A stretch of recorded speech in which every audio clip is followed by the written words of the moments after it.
Gorakhpur roadways अब सुंदरीकरण होने जा रहा है। हमारे साथ क्षेत्रीय प्रबंधक लव कुमार सिंह जी बैठे हैं, उनसे जाते सर, गोरखपुर रोडवेज बस अड्डा अब सुंदरीकरण हो रहा है सर, कितने करोड़ की लागत से हो रहा है, क्या कुछ रह जाता है इसमें? देखिए जो हमारा बस अड्डा है लगभग 1960 का बना हुआ है। तो जाहिर सी बात है कि अब जो है जो यात्रियों की एक्सपेक्टेशन है उसके हिसाब से और अच्छी बिल्डिंग होनी चाहिए।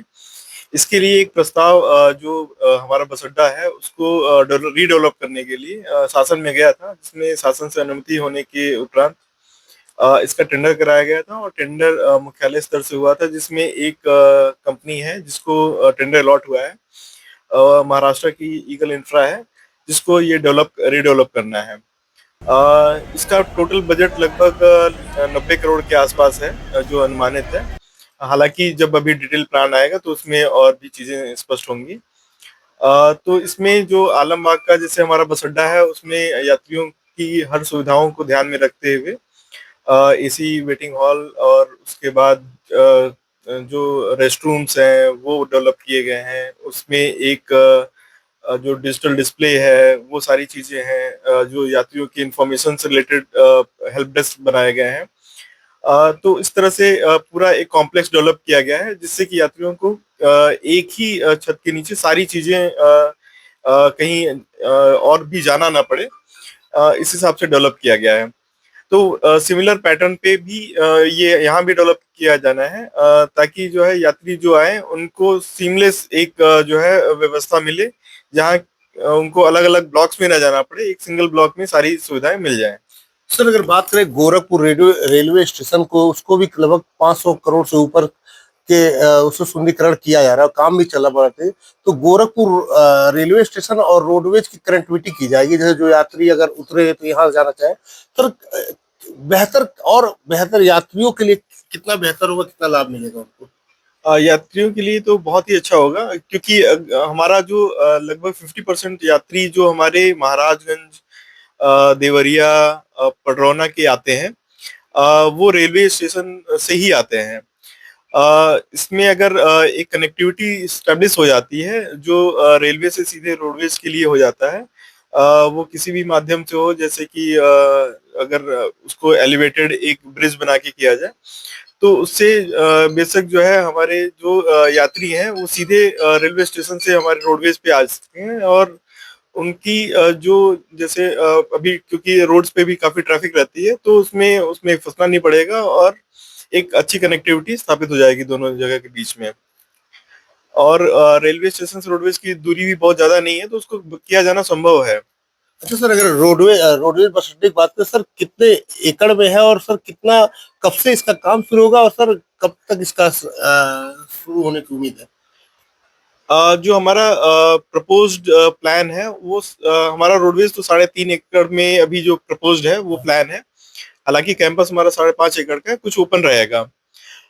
ये प्लान जैसे ही ये कंपनी आती है और उसका उसके साथ एग्रीमेंट अभी फाइनल नहीं हुआ है, वो फाइनल होने के बाद उनको पूरा डेवलपमेंट करने के लिए लगभग 2 साल का समय दिया गया है।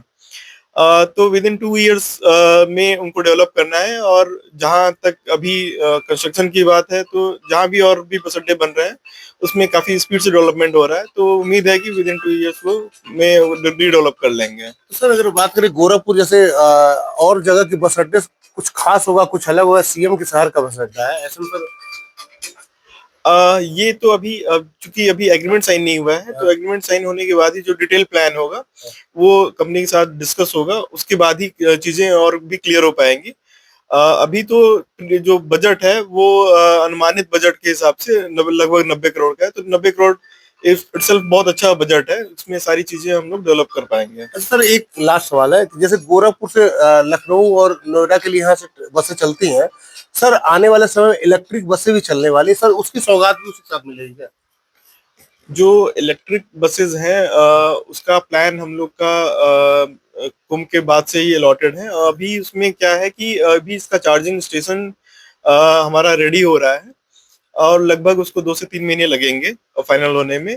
इसमें 20 बसेस प्रपोज्ड हैं, जो उसके रूट्स भी हमारे फाइनल हैं। उसमें यहाँ से बनारस की कनेक्टिविटी इलेक्ट्रिक बस की, और यहाँ से अयोध्या की, बलिया की, ये तीन जो है बाहर की कनेक्टिविटी। बाकी हमारा जो परिक्षेत्र है उसमें हम लोग सोनौली बॉर्डर तक चलाएंगे, जिससे कि नेपाल के जो ट्रेवलर्स आते हैं या कुछ लोग मेडिकल के लिए भी आते हैं तो वो उनको भी लाभ मिल सकेगा। दूसरा जो हमारा तमकुही बॉर्डर है जो बिहार को कनेक्ट करता है, और तीसरा लार, जो वो भी लार भी बिहार को कनेक्ट करता है। तो ये तीनों बॉर्डर्स तक चलाएंगे और बाकी अयोध्या और बनारस बलिया तक चलाएंगे। तो ये 6 रूट्स पे ही हमारी 20 बसें संचालित होंगी, जिससे कि जो हमारे यात्री हैं उनको, क्योंकि हमारी जो एसी बसें वो भी पुरानी हो गई हैं, तो ये जो हमारी इलेक्ट्रिक एसी बसें हैं उनको बहुत अच्छी तरीके से केटर कर पाएंगे।